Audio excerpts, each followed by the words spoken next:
So let's start where the process of the film starts, really. Let's start with Stanley and the idea of the script, and what was your process kind of putting it together? So I grew up in Nigeria and then all over Africa my whole life. So when I moved to America, it was for school, USC Film School. And it was this process of going from a majority to a minority. It was really, really jarring and traumatic for me. And then sophomore year in the program, they have you write your first feature. And then I wrote the obituary of Tunde Johnson because I kept seeing people that look like me die every day. And I thought that was wrong. And then from there, I just wrote it. You want to finish it? I feel like this is... You make it sound so easy. I had this experience. I wrote this film. We made it. Now we're here. I don't know. And did you catch that he said he was a sophomore? I was 19, Yikes. everybody. 19, baby. How old are you now? 22. Oh, man. He submitted his screenplay to a competition and won the competition. I initially was one of the judges in the process of selecting the screenplays that became the finalists for this competition to launch. I was a real advocate for Stanley's work. I thought it was special, and I thought it was different. There are a bunch of great scripts. However, I thought this was the one that was unlike anything that we had seen before. And also, I really did feel like a lot of the other material it would get a chance to get made. This was an uphill battle, and after the competition was done, he was selected as the winner. The producers, Zach and Jason, reached out to me and asked me if I would want to direct this, and I said absolutely. Were you, this is your first feature, so as a director, were you kind of looking to get into directing? I know you've done many other things in the business, but were you looking to get into directing this way? Well, I've done a lot of episodic television of directing, right? But yes, features, absolutely. I mean, in the writer's world in television, when you're the writer, you're the boss. Right. And in features, when you're the director, you're the boss.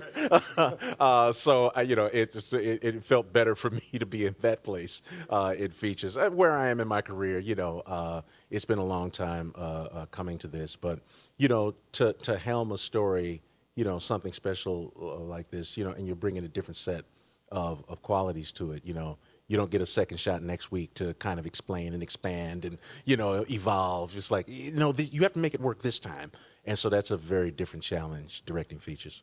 So you said something interesting that I'm going to come back to after I'd like to talk a little bit about the casting process, but you said you don't get a second shot, but interestingly, because of the structure of this movie, you get many shots to tell pieces of the story, which I think is something interesting coming from... In a manner of speaking, yes. Yeah.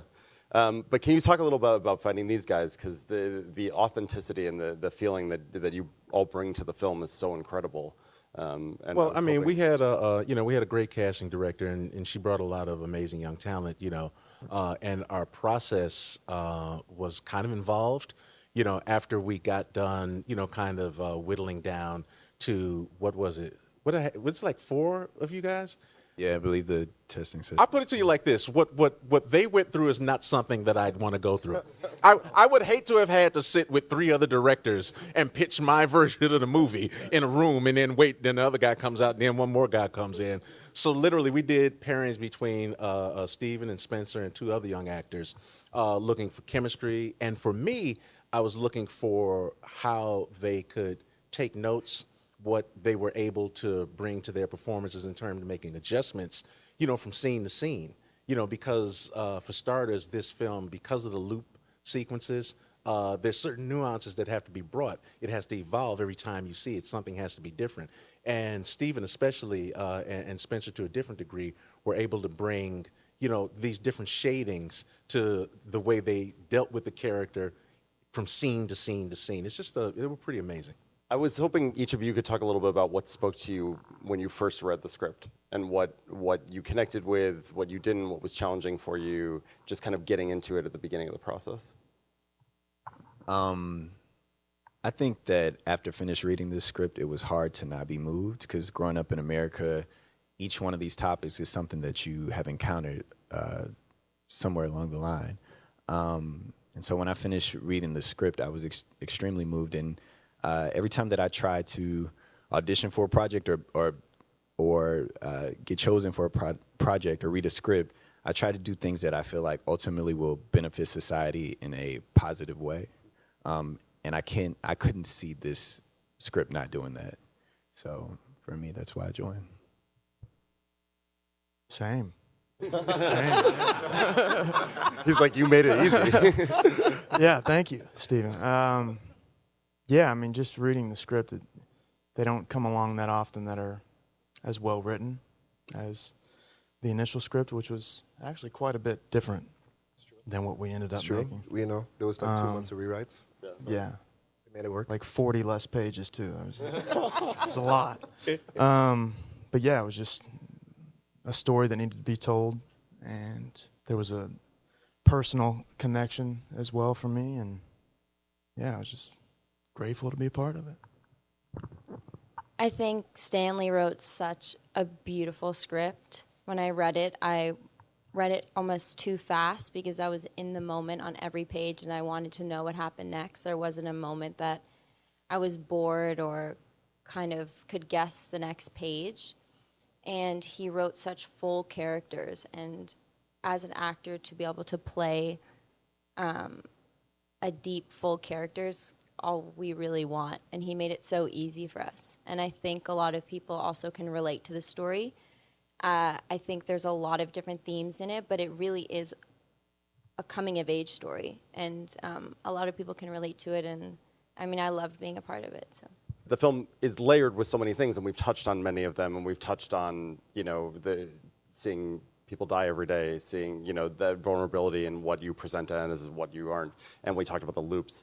I was hoping, because we've presented, you know, the Toronto audience with what I've written and a few other things, but I was hoping that you would kind of pitch to us how you see the film, how you see the synopsis of the film to be.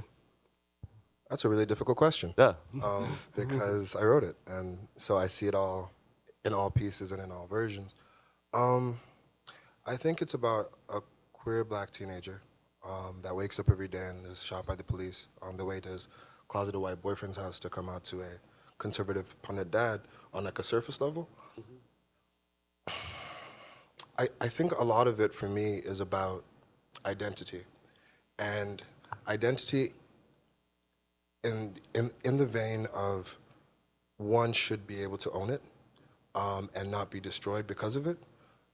In my experiences, not just here but also back home, where I'm from, queer people are subject to a level of violence that is parallel to me to how black bodies are treated in America. And in this script, I was really trying to show life and how important it is to have one without having it taken away from you because of a thing you cannot control, whether that is race or whether that is your sexuality, you know?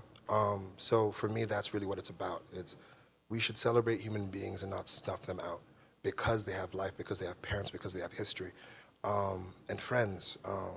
And yeah, so that's, I would say, is kind of how I view the movie. Kind of touching on that, because you talk about, you know, where you're from and kind of the differences there. The movie, to me, one thing that spoke to me is that it's distinctly American in a way. And I'm wondering, for all of you, that kind of translation of bringing that piece of America, that translation of, you know, you bring a certain perspective, not being from there, but the translation of making it feel distinctly American, not just through the themes, but through the other pieces to it, through the music they listen to, through you know, the setting, through the beaches and all of these things. And I was wondering what kind of thought process and elements you bring to that piece, to that, you know? I mean, you know, to suggest that it is, you know, distinctly American, I think, you know, it cannot exist if he's not from another place. That makes sense. Because the idea of, again, feeling as to be black, right, is this umbrella statement, right? I visited Stanley's family in Kenya after we made the film, and I'd never been to Africa before. And there were a lot of Africans there, right? Yeah. And all of the Africans can tell each other apart. Right. So the Ghanaians know who the Nigerians are. The Nigerians know who the Ethiopians are. The Ethiopians know who the Kenyans are. Right. And they all knew that I was American. Mm-hmm. Right. And so suddenly the notion of blackness, you know, it's like it wasn't all inclusive. I mean, yeah, you're black, but like there's another thing. Like literally, where are you from? Right. And to come from someplace and to be from something and to be catapulted into a melting pot Right. A disposable melting pot, for what it's worth, Right. is a distinctly non-American experience for a black person, Right. Not for a lot of other ethnicities, because they still get to maintain, some sense of nationality because they don't have this same experience. And so then to fold in these other complicated pieces where you're talking about identity from a sexual standpoint and identity from a racial standpoint, those then become these other ways that America as it is always trying to find ways to, like, the whole thing is like Survivor. Right? No, literally, it's you've got all these tribes, and if one isn't working for you, maybe you can pal up with somebody else, but they want to know who you are, or where you're from, or at the bare minimum, what you're trying to accomplish, and whether or not you're willing to help them. And so that's the distinctly American part of it, is all of these ideas, identities, people who are segmented, to work against each other to gain some kind of goal, as opposed to this larger human experience where, can we help each other just be? And I mean, and off the idea of blackness as a monolith, that is a very specific thing that I was trying to tackle when I was writing. It is, I'm creating a character that you've never seen, that is wonderfully intelligent and comes from a middle-class background, and likes different kind of music and art, and is a larger experience than we've ever seen black people on screen, if you know what I mean. And that's just a big thing that we talked about a lot, was deconstructing that.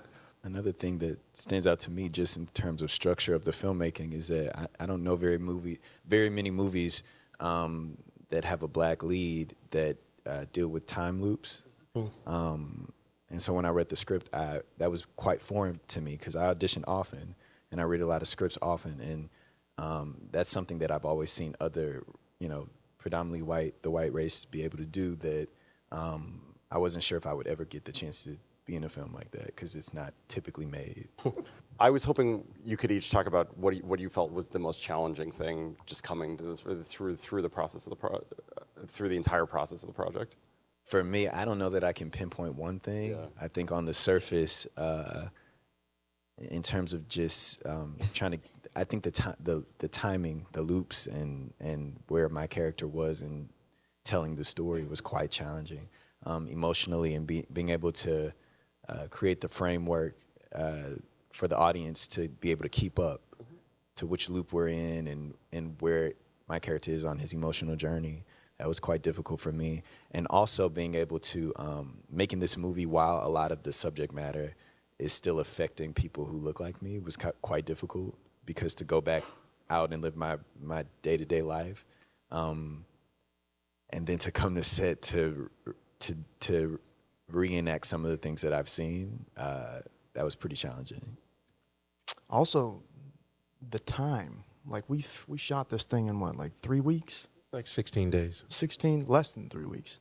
And we had very little time before to prepare for it. I think from the time that I'm not sure when you got your call, but from the time that I got the call that I had booked the role to our first day on set might have been a week and a half. That's really short for this type of thing. Yeah, and then the time loop thing. I relied heavily, very heavily on Ali to keep me in line. We had a great script supervisor. When my shoulder was hurting, when it wasn't, I would just forget. I mean, the biggest challenge, I think, was operating in the practical constraints. How much time do we have, and can we get everyone up to speed? So before we ever shot, I did a few sessions with all my actors to talk about what we were doing, how we were going to approach it, give them an opportunity to digest the material, try to process, how they were going to move through it, and I had to kind of keep Stanley at bay.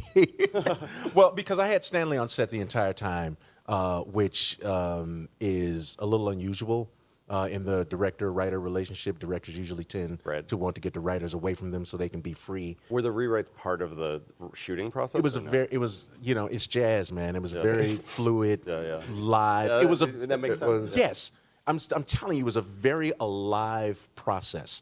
And what I knew that I was attempting to bring, as far as, my talents are concerned in rendering the ideas, I'd have been a fool to not have Stanley there to constantly keep informing this incredibly unique perspective and reason behind why this thing is what it is. Right. Honestly, I really would to agree with the time loop thing.